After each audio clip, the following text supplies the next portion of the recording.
बताएं, राम से चल के राम पे आए।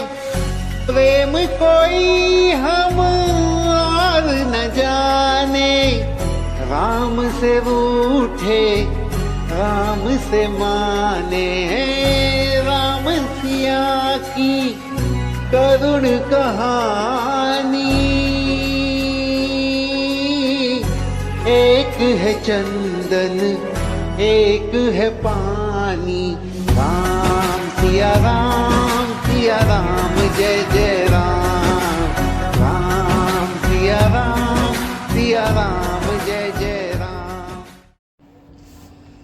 राम राम दोस्तों, मैं हूँ रेणु भाटिया और आप सुन रहे हैं Rab Katha presents Valmiki Ramayana as it is. ये है 48th एपिसोड, अरण्य कांड भाग 9। रूरू, गो और जंगली सुअर आदि हिंसक पक्षियों का वध करके तपस्वी जनों के उपभोग में आने योग्य बहुत से फल मूल लेकर वे अभी आएंगे। इस समय उनका विशेष सत्कार होगा। ब्राह्मण, अब आप भी अपने नाम, गोत्र और कुल का ठीक ठाक परिचय दीजिए। आप अकेले इस दंड कारण्य में किस लिए विचरते हैं? श्री राम की पत्नी सीता के इस प्रकार पूछने पर महाबली राक्षस राज रावण ने अत्यंत कठोर शब्द में उत्तर दिया। सीते, जिसके नाम से देवता, असुर और मनुष्य सहित तीनों लोग थर्रा उठते हैं, मैं वही राक्षसों का राजा रावण हूँ।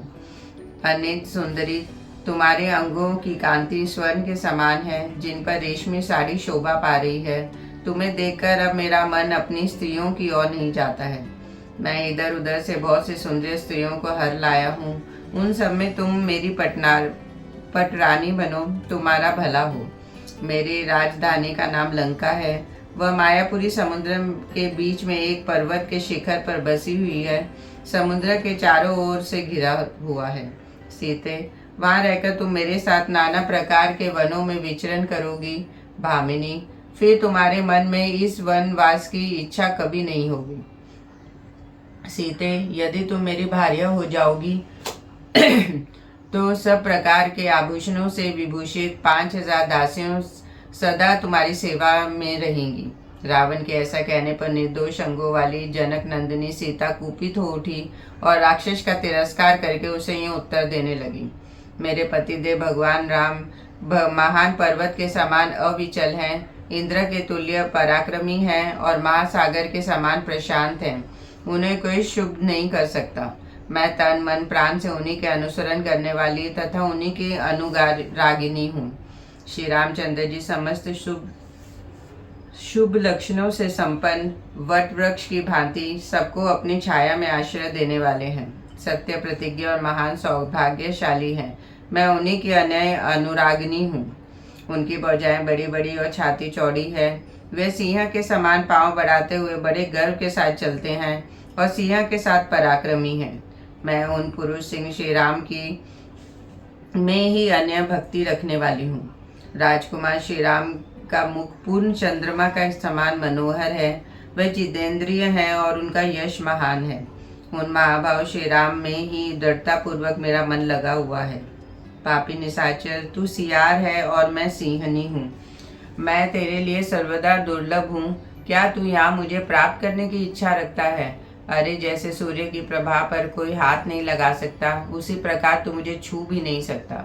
अभागे राक्षस, तेरा इतना साहस! तू रघुनाथ जी की प्यारी पत्नी का अपहरण करना चाहता है। निश्चय ही तुझे बहुत से सोने के वृक्ष दिखाई देने लगे हैं। अब तू मौत के निकट जा पहुंचा है। तू श्री राम की प्यारी पत्नी को हस्तगत करना चाहता है।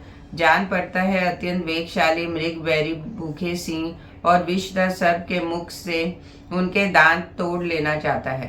पर्वत शेष मंदराचल को हाथ से उठाकर ले जाने की इच्छा करता है।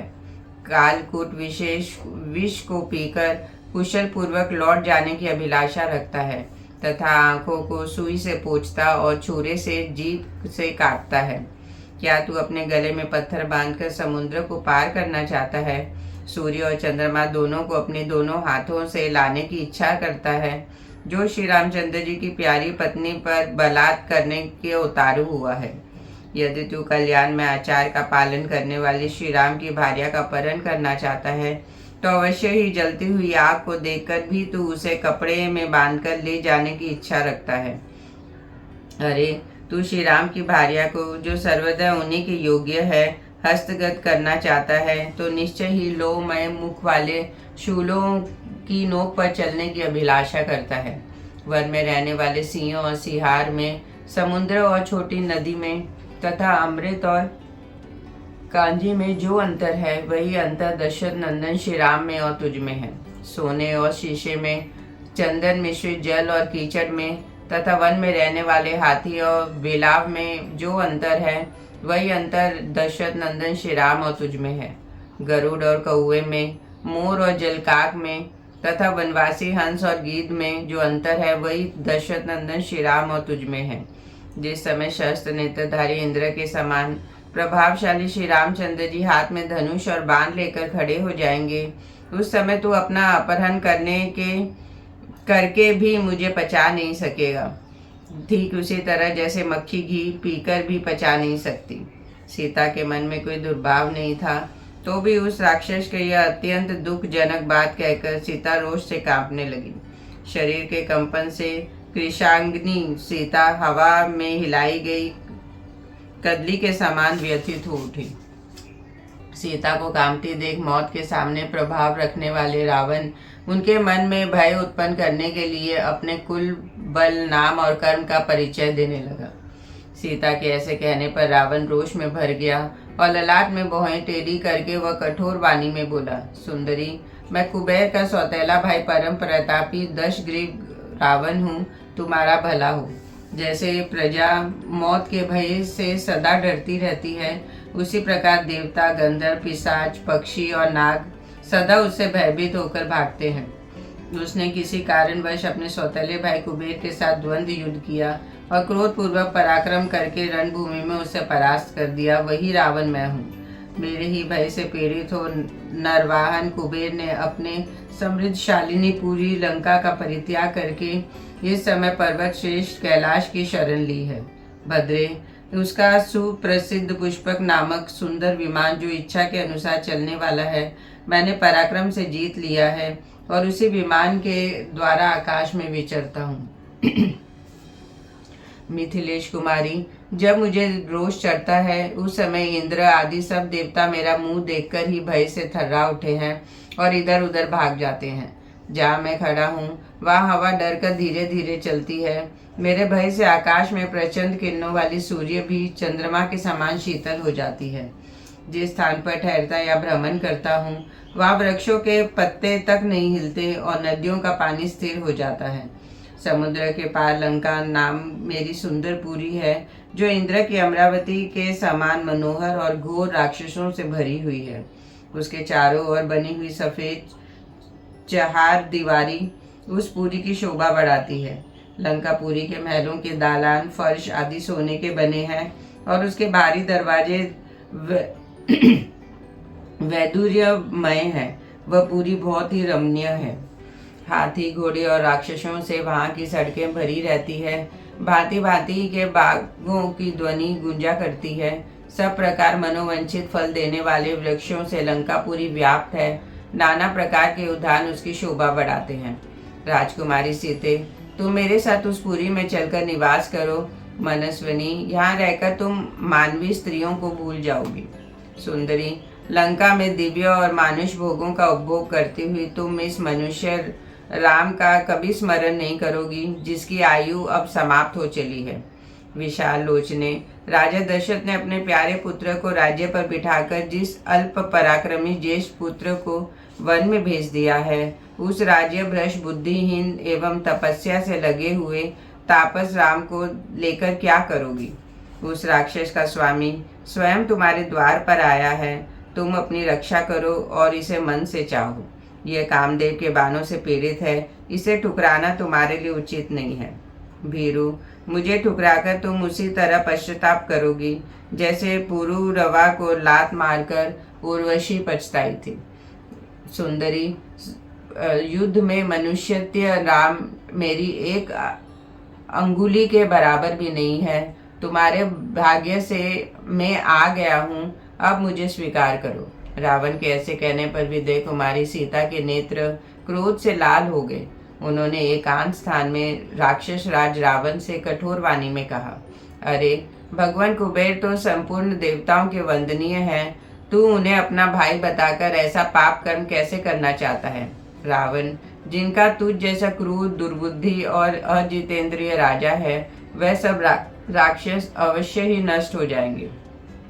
इंद्र की पत्नी सची का अपहरण करके संभव है कि कोई जीवित रह जाए, किंतु राम पत्नी मुझ सीता का हरण करके कोई कुशल से नहीं रह सकता। राक्षस वज्रधारी इंद्र की अनुपम रूपवती भार्या सची का तिरस्कार करके संभव है कोई उसके बाद भी चिरकाल तक जीवित रह जाए, किंतु मेरी जैसी स्त्री का अपमान करके तू अमृत पी ले तो भी तुझे जीते जी छुटकारा नहीं मिल सकता। सीता के इस वचन को सुनकर प्रतापी दशमुख रावण ने अपने हाथ पर हाथ मारकर शरीर को बहुत बड़ा बना लिया।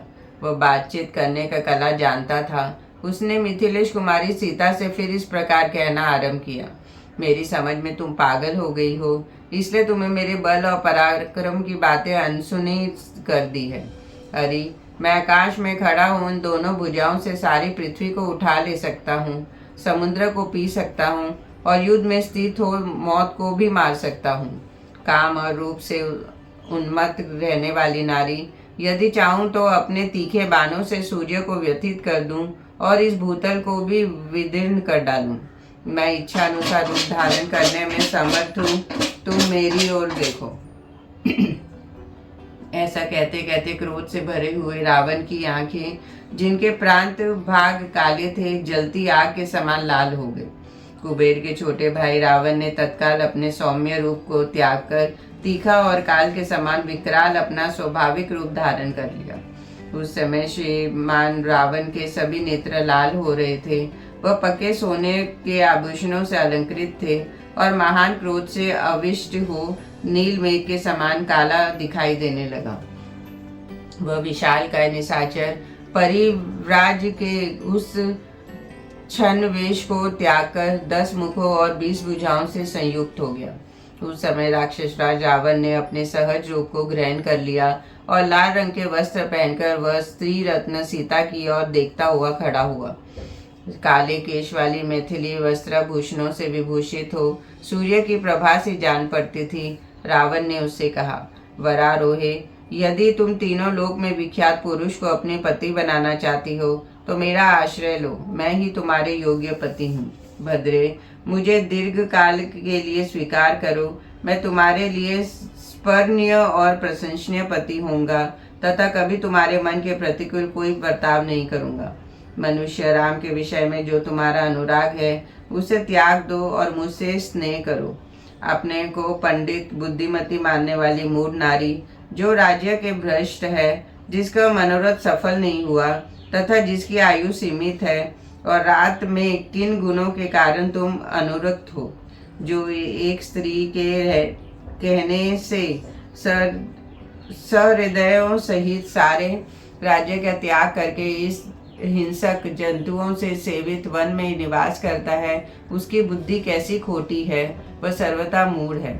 जो प्रिय वचन सुनने के योग्य और सबसे प्रिय वचन बोलने वाली थी, उस मिथिलेश कुमारी सीता से ऐसा अप्रिय वचन कहकर काम से मोहित हुए उस अत्यंत दुष्टात्मा राक्षस रावण ने निकट जाकर माता के समान आदरणीय सीता को पकड़ लिया, मानो बुद्ध ने आकाश में अपने माता रोहिणी को पकड़ने का दुस्साहस कर दिया हो। उसने बाएं हाथ से कमल नयनी सीता के केशों सहित मस्तक को पकड़ा और दाहिने हाथ से उसकी दोनों जांघों को नीचे लगाकर उसके द्वारा उन्हें उठा लिया। उस समय तीखे दाढ़ों और विशाल भुजाओं से युक्त पर्वत शिखर के समान प्रतीत होने वाली उस काल के समान विकराल राक्षस को देखकर वन के समस्त देवता भयभीत होकर भाग गए।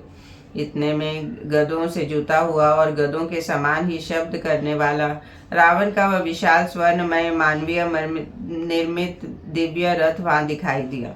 रथ के प्रकट होते ही जोर जोर से गर्जना करने वाले रावण ने कठोर वचनों द्वारा विदय नंदिनी सीता को डांटा और पूर्वोक्त रूप में गोद में उठाकर तत्काल रथ पर बिठा दिया। रावण के द्वारा पकड़ी जाने पर यशस्विनी सीता दुख से व्याकुल हो गई और वन में दूर गए हुए श्री रामचंद्र जी को हे राम कहकर जोर जोर से पुकारने लगी।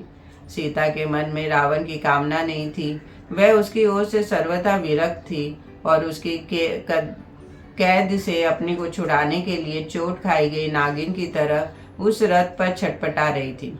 उसी अवस्था में काम पीड़ित राक्षस उन्हें लेकर आकाश में उठ चला।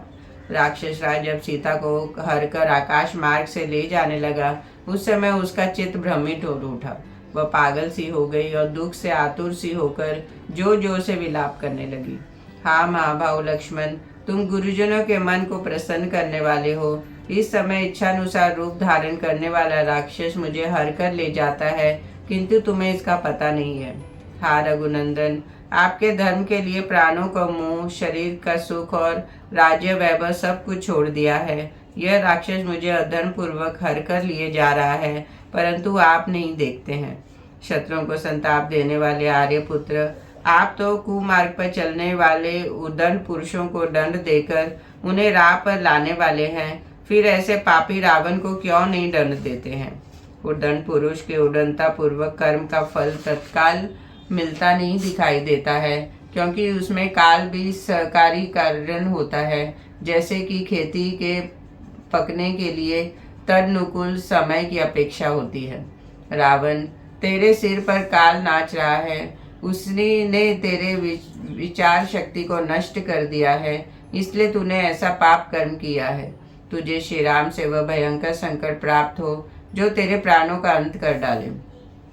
हाय, इस समय कैकेयी अपने बंधु बांधवों सहित सफल मनोरथ हो गई, क्योंकि इस धर्म का अभिलाषा रखने वाले यशस्वी श्री राम की धर्म पत्नी होकर भी मैं एक राक्षस द्वारा हरी जा रही हूँ। मैं जन स्थान में खिले हुए कनेर वृक्षों से प्रार्थना करती हूँ, तुम लोग शीघ्र ही श्री राम से कहना कि सीता को रावण हर ले जा रहा है। हंसों और राक्षसों के कलरवों से मुखरित हुई गोदावरी नदी को मैं प्रणाम करती हूँ। माँ, तुम श्री राम से शीघ्र ही कह देना सीता को रावण हर ले जा रहा है। इस वन के विभिन्न वृक्षों पर निवास करने वाले जो जो देवता हैं, उन सबको मैं नमस्कार करती हूँ। आप सब लोग शीघ्र ही मेरे स्वामी को सूचना दे दें कि आपकी स्त्री को राक्षस हर ले गया है। यहाँ पशु पक्षी आदि जो कोई भी नाना प्रकार के प्राणी रहते हैं, उन सबको मैं शरण लेती हूँ। वह मेरे स्वामी श्री रामचंद्र जी से कहें कि जो आपको प्राणों से भी बढ़कर प्रिय थी, वह सीता हरी गई। आपकी सीता को असहाय अवस्था में रावण ले गया। महाभाव श्री राम बड़े बलवान हैं, वह मुझे परलोक में भी गई हुई जान ले तो यमराज के द्वारा अपहृत होने पर भी मुझे पराक्रम पूर्वक वहां से लौटा लाएंगे। इस समय अत्यंत दुखी हो करुणाजनक बातें कहकर विलाप करती हुई विशाल लोचना सीता ने एक वृक्ष पर बैठे हुए गृधराज जटायु को देखा। रावण के वश में पड़ जाने के कारण सुंदरी सीता अत्यंत भयभीत हो रही थी। जटायु को देखकर वह दुख भरी वाणी में करुण क्रंदन करने लगी। आर्य जटायु, देखिए, यह पापचारी राक्षस राज अनाथ की भांति मुझे निर्दयता पूर्वक हर कर ले जा रहा है, परंतु आप इस क्रूर निशाचर को रोक नहीं सकते, क्योंकि यह बलवान है। अनेक युद्ध में विजय पाने के कारण इसका दुस्साहस बढ़ा हुआ है। इसके हाथों में हथियार है और इसके मन में दुष्टता भी भरी हुई है। आर्य जटायु, जिस प्रकार मेरा अपहरण हुआ है, यह सब समाचार आप श्री राम और लक्ष्मण को ज्यों का त्यों पूर्ण रूप से बता दीजिए। जटायु उस समय सो रहे थे। उसी अवस्था में उन्होंने सीता का वह करुण पुकार सुनी। सुनते ही तुरंत आंख खोलकर उन्हें विदय नंदिनी सीता और रावण को देखा। पक्षियों में श्रेष्ठ श्री राम जटायु का शरीर पर्वत शिखर के समान ऊंचा था और उसकी चोंच बड़ी और तीखी थी। वह पेड़ पर बैठे बैठे ही रावण को लक्ष्य करके यह शुभ वचन बोला। दशमुख रावण, मैं प्राचीन धर्म में स्थित सत्य प्रतिज्ञा और महाबलराज गृधराज हूँ। मेरा नाम जटायु है। भैया, इस समय मेरे सामने तुम्हें ऐसा निर्दयी काम नहीं करना चाहिए था। दशरथ नंदन श्री रामचंद्र जी संपूर्ण जगत के स्वामी, इंद्र और वरुण के समान पराक्रमी तथा सब लोगों के हित में संलग्न रहने वाले हैं। ये उन्हीं जगदीश्वर श्री राम की यशस्विनी धर्म पत्नी है। इस सुंदर शरीर वाली देवी का नाम सीता है। जिन्हें तुम हरकर ले जाना चाहते हो। अपने धर्म में स्थित रहने वाली कोई भी राजा भला पराई स्त्री का स्पर्श कैसे कर सकता है। महाबली रावण, राजाओं की स्त्रियों की तो सभी को विशेष रूप से रक्षा करनी चाहिए। पराई स्त्री के स्पर्श से जो नीच गति प्राप्त होने वाली है, उसे अपने आप से दूर हटा दो। धीर, यह कर्म न करें जिसकी दूसरी लोग निंदा करें। जैसे पराये पुरुषों के स्पर्श से अपनी स्त्री की रक्षा की जाती है, उसी प्रकार दूसरों की स्त्री की भी रक्षा करनी चाहिए। पुल सत्य कुल नंदन, जिनकी शास्त्रों में चर्चा नहीं है, ऐसा धर्म अथवा काम का श्रेष्ठ पुरुष केवल राजा को देखा देखी आचरण करने लगता है। राजा धर्म और काम का प्रवक्त और द्रव्यों के उत्तम निधि है। अंत धर्म, सदाचार अथवा पाप, जिनकी प्रवृत्ति का मूल कारण राजा ही है। राक्षस राज, जब तुम्हारा स्वभाव ऐसा पापपूर्ण है तो तुम इतने चपल हो, तब पापी को देवताओं के विमान की भांति तुम्हें यह ऐश्वर्य कैसे प्राप्त हो गया। जिनके स्वभाव में काम की प्रधानता है, उस स्वभाव का परिमार्जन नहीं किया जा सकता, क्योंकि दुष्ट आत्माओं के घर में दीर्घ काल के बाद भी पुण्य का आवास नहीं होता। जब महाबली धर्मात्मा श्री राम तुम्हारे राज्य अथवा नगर में कोई अपराध नहीं करते हैं, तब तुम उनका अपराध कैसे कर सकते हो। यदि पहले शूर्पणखा का बदला लेने के लिए चढ़कर आए हुए अत्याचारी खर का अनायास ही महान कर्म करने वाले श्री राम ने वध किया, तो तुम्हें ठीक ठाक बताओ कि इससे श्री राम का क्या अपराध है, जिससे तुम उन जगदीश्वरी की पत्नी को हर ले जाना चाहते हो। रावण, अब शीघ्र ही विदय कुमारी सीता को छोड़ दो, जिससे श्री रामचंद्र जी अपनी अग्नि के समान भयंकर दृष्टि से तुम्हें जलाकर भस्म न कर डालें। जैसे इंद्र का वज्र वृत्तासुर का विनाश कर डाला था, उसी प्रकार श्री राम के रोषपूर्ण दृष्टि दग्ध कर डालेगी। तुमने अपने कपड़े में विषधर सर्प को बांध लिया है, फिर भी उस बात को समझ नहीं पाते हो। तुमने अपने गले में मौत की फांसी डाल ली है, फिर भी यह तुम्हें सूझ नहीं रहा है।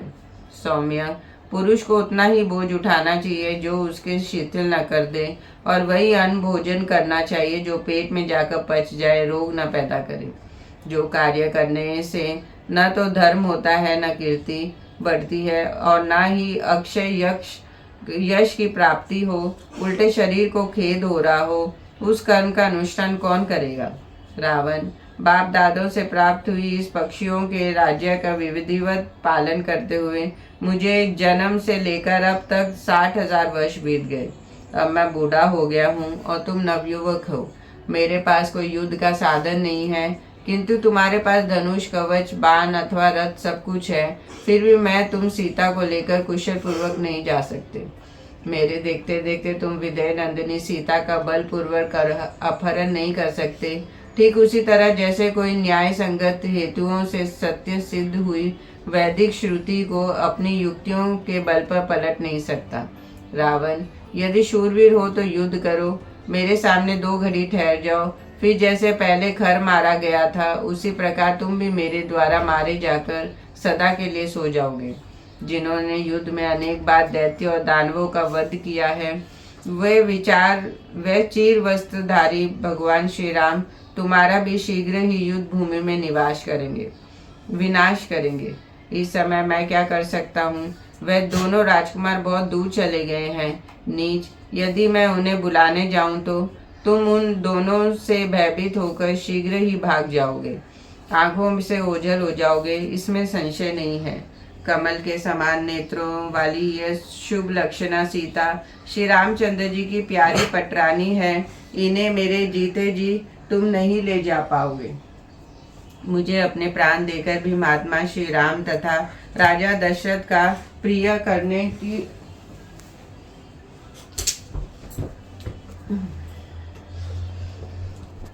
कार्य अवश्य करना होगा।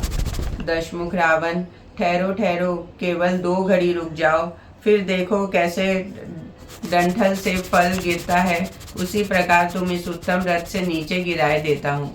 निशाचर, अपने शक्ति के अनुसार युद्ध में तुम्हारा पूरे आतिथ्य सत्कार करूंगा, तुम्हें भली भांति भेंट पूजा दूंगा। जटायु के ऐसे कहने पर राक्षस राज रावण क्रोध से आंखें लाल किए और मर्श में भरकर उन पक्षीराज की ओर दौड़ा। उस समय उसके दोनों कानों में तपाए हुए सोने के कुंडल झलमिला रहे थे। उस महासमर में उन दोनों का एक दूसरे पर भयंकर प्रहार होने लगा, मानो आकाश में वायु से उड़ाए गए दो मेघखंड आपस में टकरा गए हों। उस समय गृध और राक्षस में वह बड़ा अद्भुत युद्ध होने लगा, मानो दो पंखधारी माल्यवान पर्वत एक दूसरे से भिड़ गए हों। रावण ने महाबली गृधराज जटायु पर नालिक, नाराज और तीखे अग्रभाव वाले वकीर नामक महाभयंकर अस्त्रों का वर्षा आरंभ कर दी। पक्षीराज गृध जातीय जटायु ने युद्ध में रावण के उन बाण समूहों तथा अन्य अस्त्रों का आघात सह लिया। साथ ही उन महाबली पक्षी शिरोमणि ने अपने तीखे नखों वाले पंजों से मार मार कर रावण के शरीर में बहुत से घाव कर दिए। तब दशग्रीव ने क्रोध में भरकर अपने शत्रु को मार डालने की इच्छा से 10 बाण हाथ में लिए, जो काल दंड के समान भयंकर थे। महापराक्रमी रावण ने धनुष को पूर्णतः खींचकर छोड़े गए उन सीधे जानलेवा तीखे पैन और भयंकर बाणों द्वारा, जिनके मुख पर कांटे लगे हुए थे, गृधराज को क्षत विक्षत कर दिया। जटायु ने देखा जनक नंदी सीता राक्षस के रथ पर बैठी है और नेत्रों से आंसू बहा रही है। उन्हें देखकर गृधराज अपने शरीर में लगे उन बाणों की परवाह न करके सहसा उस राक्षस पर टूट पड़े। महातेजस्वी पक्षीराज जटायु ने मोती मणियों से विभूषित बाण सहित रावण के धनुष को अपने दोनों पैरों से मारकर तोड़ दिया। फिर तो रावण क्रोध से भर गया और दूसरे धनुष हाथ में लेकर अपने सैकड़ों हजारों बाणों की झड़ी लगा दी। उस समय उस युद्ध स्थल में गृधराज के चारों ओर बाणों का जाल सब तन गया। वह उस समय घोंसले में बैठे हुए पक्षी के समान प्रतीत होने लगे। जब महातेजस्वी जटायु ने अपने दोनों पंखों से उन बाणों को उड़ा दिया और पंजों की मार से पुनः अपने धनुष के टुकड़े टुकड़े कर डाले, रावण का कवच अग्नि के समान प्रज्वलित हो उठ रहा था। महातेजस्वी पक्षीराज ने उसे भी पंखों से मारकर छिन्न भिन्न कर दिया। तत्पश्चात उन बलवान वीर ने समरांगन में पिशाच के से मुख वाले उस वेशशाली गधों को भी, जिन पर छाती पर सोने के कवच बंधे थे, मार डाला। तदनंतर अग्नि की भांति दीप्तिमान मणिमय सोपान से विचित्र अंगों वाले तथा इच्छानुसार चलने वाले उसके त्रिभुवन संपन्न विशाल रथ को भी तोड़ फोड़ डाला। उसके बाद पूर्ण चंद्रमा की भांति सुशोभित छत्र और चवर को भी उन्हें धारण करने वाले राक्षसों के हाथ के साथ ही वेग पूर्वक मार गिराया। फिर उस महाबली तेजस्वी पक्षीराज ने बड़े वेग से चोंच मारकर रावण के सारथी का विशाल मस्तक भी धड़ से अलग कर दिया।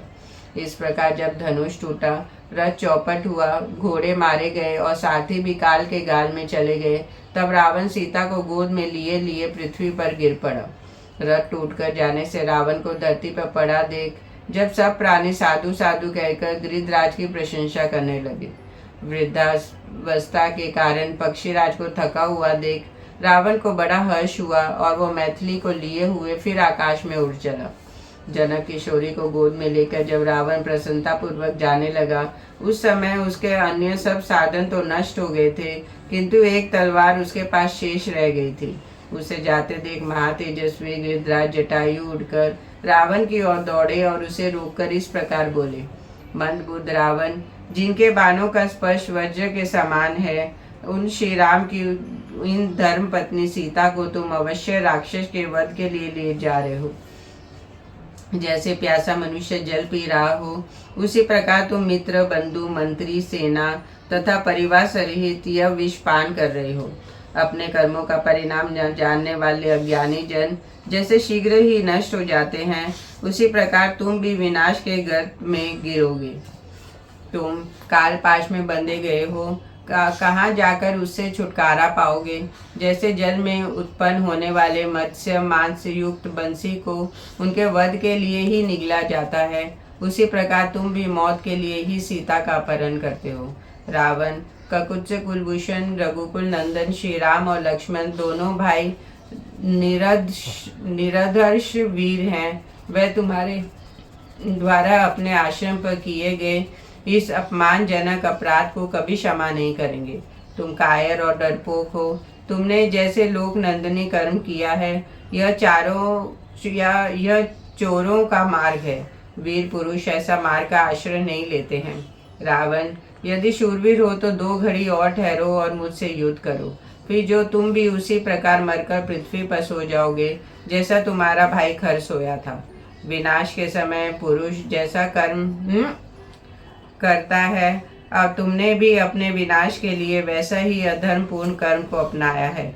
जिस कर्म का करने से कर्ता का पाप के फल से संबंध होता है, उसी कर्म को कौन पुरुष निश्चित रूप से कर सकता है। लोकपाल इंद्र तथा भगवान स्वयंभू ब्रह्मा भी जैसा कर्म नहीं कर सकते। इस प्रकार उत्तम वचन कहकर पराक्रमी जटायु उस राक्षस दशग्रीव को पीठ पर बैठे बड़े वेग से जा बैठे और उसे पकड़कर अपने तीखे नखों द्वारा चारों ओर से चीरने लगे, मानो कोई हाथीवान किसी दुष्ट हाथी के ऊपर सवार हो उसे अंकुश से छेद रहा हो। नख, पांख और चोंच ये ही जटायु के हथियार थे। वह नाखों से खरोंचते थे, पीठ पर चोंच मारते थे और बाल पकड़कर उखाड़ देते थे। इस प्रकार जब गृधराज ने बारंबार क्लेश पहुंचाया, तब रावण कांप उठा। क्रोध के मारे उसके होठ पर फड़कने लगे। उस समय क्रोध से भरे रावण ने विदेह नंदिनी सीता को बाईं गोद में करके अत्यंत पीड़ित हो जटायु पर तमाचे का प्रहार किया, परंतु उस वार को बचाकर शत्रु दमन गृधराज जटायु ने अपनी चोंच से मार मारकर रावण की 10 बाईं भुजाओं को उखाड़ लिया।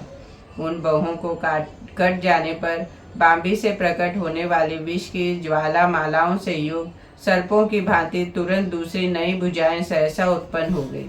तब पराक्रमी दशासन ने सीता को छोड़ दिया और गृधराज को क्रोध पूर्वक मुक्कियों और लातों से मारना आरंभ किया। उस समय उन दोनों अनुपम पराक्रमी वीर राक्षस राज रावण और पक्षीराज जटायु में 2 घड़ी तक घोर संग्राम हुआ। तदनंतर रावण ने तलवार निकाली और श्री राम जी के लिए पराक्रम करने वाले जटायु के दोनों पंख, पैर तथा पार्श्व भाग काट डाले। भयंकर कर्म करने वाले उस राक्षस के द्वारा सहसा पंख काट लिए जाने पर महागृध जटायु पृथ्वी पर गिर पड़े। अब वह थोड़ी ही देर के मेहमान थे। अपने बांधव के समान जटायु को खून से लथपथ होकर पृथ्वी पर पड़ा देख सीता दुख से व्याकुल हो उनकी ओर दौड़ी। जटायु के शरीर की कांति नीले मेघ के समान काली थी। उनकी छाती का रंग श्वेत था। वह बड़े पराक्रमी थे, तो भी उस समय बुझे हुए दानव नल के समान पृथ्वी पर गिर पड़े। लंकापति रावण ने उन्हें इस अवस्था में देखा था।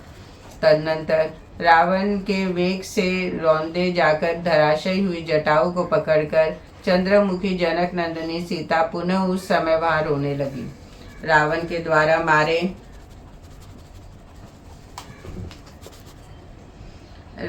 द्वारा मारे गए गृधराज की ओर देखकर चंद्रमुखी सीता अत्यंत दुखी होकर विलाप करने लगी। मनुष्य को सुख दुख की प्राप्ति के सूचक लक्षण स्वप्न, पक्षियों के स्वर तथा उनके दाएं बाएं दर्शन आदि शुभाशुभ निमित्त अवश्य दिखाई देते हैं। ककुत से कुलभूषण श्री राम मेरे अपहरण की सूचना देने के लिए निश्चय ही ये मृग और पक्षी अशुभ सूचक मार्ग से दौड़ रहे हैं, परंतु उनके द्वारा सचित होने पर भी अपने इस महान संकट को अवश्य ही आप नहीं जानते हैं, क्योंकि जानने पर आप इसकी अपेक्षा नहीं कर सकते थे। हाँ राम, मेरा कैसा अभाग्य है कि जो कृपा करके मुझे बचाने के लिए आए थे, वह पक्षी प्रवर जटायु इस निशाचर द्वारा मारे जाने कर पृथ्वी पर पड़े हैं। हे राम, हे लक्ष्मण, अब आप ही दोनों मेरी रक्षा करें। यह कहकर अत्यंत डरी हुई सुंदरी सीता इस प्रकार क्रंदन करने लगी, जिससे निकटवर्ती देवता और मनुष्य सुन सके। उनके पुष्पहार और आभूषण मसल कर छिन्न भिन्न हो गए थे। वह अनाथ की भांति विलाप कर रही थी। उसी अवस्था में राक्षस रावण उन विदेह कुमारी सीता की ओर दौड़ा। वह लिपटी हुई लता की भांति बड़े बड़े वृक्षों से लिपट जाती और बारंबार कहती, मुझे इस संकट से छुड़ाओ छुड़ाओ। इतने में ही निशाच राज उसके पास जा पहुंचा। वन वन में श्री राम से रहित होकर सीता को राम राम की रट लगाते देख उस काल के समान विकराल राक्षस ने अपने ही विनाश के लिए उसके केश पकड़ लिए। सीता के इस प्रकार तिरस्कार होने पर समस्त चराचर जगत मर्यादा रहित तथा अंधकार से आच्छन्न सा हो गया। वहाँ वायु की गति रुक गई और सूर्य की भी प्रभा फीकी पड़ गई। श्रीमान पितामह ब्रह्मा जी दिव्य दृष्टि से विदय नंदिनी का वह राक्षस के द्वारा केशाकर्षण अपमान देखकर बोले, बस अब कार्य सिद्ध हो गया। सीता के केशों को खींचा जाना देखकर दंडकारण्य में निवास करने वाले वह सब महर्षि मन ही मन व्यथित हो उठे। साथ ही अकस्मात रावण का विनाश निकट आया जानकर बहुत हर्ष हुआ। बेचारी सीता हा राम कह के रो रही थी, लक्ष्मण को भी पुकार रही थी। उसी अवस्था में राक्षस को राजा रावण उन्हें लेकर आकाश मार्ग से चल दिया। तपाए हुए सोने के आभूषणों से उसका सारा अंग विभूषित था। वह पीले रंग के रेशमी साड़ी पहने हुए थी। अंत उस समय राजकुमारी सीता सुदाम पर्वत से प्रकट हुई विद्युत के समान प्रकाशित हो रही थी। उनके फहरते हुए पीले वस्त्र से अल्पेक्षित रावण दानव नल से उद्भासित होकर पर्वत के समान अधिक शोभा पाने लगा। जय श्री राम।